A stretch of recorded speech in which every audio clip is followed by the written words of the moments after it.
Latest updates చూద్దాం. అనంతపురం జిల్లా కళ్యాణదుర్గంలో నిర్వహించిన బడి పిలుస్తోంది కార్యక్రమంలో ఎమ్మెల్యే సురేంద్రబాబు పాల్గొన్నారు. కూటమి ప్రభుత్వం అధికారంలోకి వచ్చిన తర్వాత విద్యారంగానికి ప్రత్యేక ప్రాధాన్యత ఇస్తోందని ఎమ్మెల్యే అన్నారు. ప్రభుత్వ బడుల్లో కూటమి ప్రభుత్వం అన్ని సౌకర్యాలు కల్పిస్తూ ప్రతి విద్యార్థికి మంచి భవిష్యత్తును అందిస్తుందని తెలిపారు. ఉపాధ్యాయులు విద్యార్థుల పట్ల శ్రద్ధ తీసుకోవాలని ఎమ్మెల్యే సూచించారు.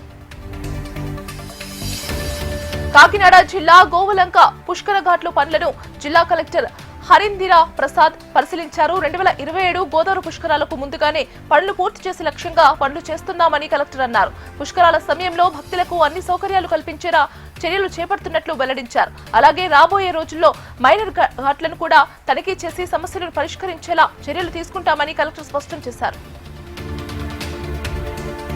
ప్రకాశం జిల్లా అద్దంకిలో నీట్ విద్యార్థులు నిరసన చేపట్టారు. నీట్ పరీక్షలు రద్దు కావడాన్ని విద్యార్థులు వ్యతిరేకిస్తూ నినాదాలు చేశారు. పరీక్షను సక్రమంగా నిర్వహించని ఎన్టీఏని రద్దు చేసి పరీక్షను రీకండక్ట్ చేయాలని విద్యార్థులు డిమాండ్ చేశారు.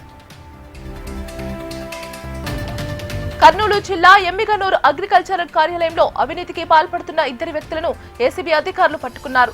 రంగన్న గౌడ్ అనే వ్యక్తి సీడ్స్ విక్రయం కొరకు లైసెన్స్ దరఖాస్తు చేసుకోగా లైసెన్స్ ఇవ్వడానికి కార్యాలయ అధికారులు 30,000 లంచం డిమాండ్ చేశారు. దీంతో విసుగు చెందిన రంగన్న ఏసీబీ అధికారులను ఆశ్రయించారు. దీంతో ముందస్తు ప్రణాళికతో ఇద్దరు అధికారులను అదుపులోకి తీసుకున్నట్లుగా డీఎస్పీ సోమన్న తెలిపారు. అనంతపురం జిల్లా గుత్తిలో మట్కా నిర్వహిస్తూ గంజాయి విక్రయిస్తున్న ముఠాను పోలీసులు పట్టుకున్నారు. వారి వద్ద నుండి కేజీన్నర గంజాయిని స్వాధీనం చేసుకుని నిందితులను అరెస్టు చేసినట్లు సీఐ రామారావు వెల్లడించారు. తప్పించుకున్న 3 నిందితుల కోసం గాలింపు చర్యలు చేసినట్లు సీఐ తెలిపారు.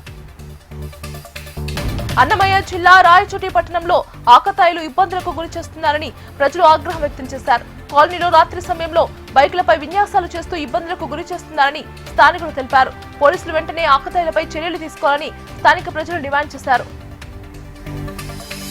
కృష్ణా జిల్లా కూచిపూడిలోని పలు అభివృద్ధి పనులకు కలెక్టర్ బాలాజీ ఎమ్మెల్యే వర్లకుమార్ రాజాతో కలిసి శంకుస్థాపన చేశారు. కూచిపూడి పర్యాటక హబ్ గా తీర్చిదిద్ది ప్రపంచ పటంలో తెలుగువారి ఖ్యాతిని మరింత పెంచుతామని కలెక్టర్ అన్నారు. కూచిపూడికి ప్రత్యేక గుర్తింపు తీసుకురావాలనేది సీఎం చంద్రబాబు లక్ష్యమని ఎమ్మెల్యే అన్నారు. శ్రీకాకుళం నగరంలో ఎమ్మెల్యే శంకర్ డ్రైనేజీ నిర్మాణ పనులకు శంకుస్థాపన చేశారు. ప్రజల ఇబ్బందులను దృష్టిలో పెట్టుకుని ఈ శంకుస్థాపనలు చేపట్టినట్లుగా ఎమ్మెల్యే తెలిపారు. అలాగే నీలమ్మ కాలనీ నుండి నాగవల్లి నది వరకు ప్రధాన డ్రైనేజీ కాలువ నిర్మాణ పనులను ఎమ్మెల్యే ప్రారంభించారు.